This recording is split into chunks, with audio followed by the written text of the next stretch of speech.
સુરતની ઉત્તરાયણ પોલીસ દ્વારા વિદેશી દારૂ ભરેલા ટેમ્પો સાથે 2 શખ્સની ધરપકડ કરવામાં આવી। 1.5 વર્ષથી પ્રોહિબિશનના ગુનામાં પોલીસ ચોપડે ફરાર મુખ્ય આરોપી સહિત તેના સાગરીતની ધરપકડ કરવામાં આવી।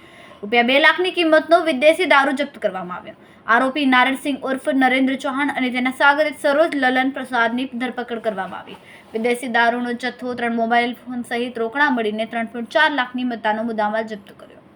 બંને આરોપી વિરુદ્ધ દક્ષિણ ગુજરાતના અલગ અલગ પોલીસ મથકોમાં પણ 3 ગુના રજીસ્ટર્ડ છે। ઉત્તરાયણ પોલીસે બંને શખ્સોની ધરપકડ કરીને વધુ તપાસ હાથ ધરી છે।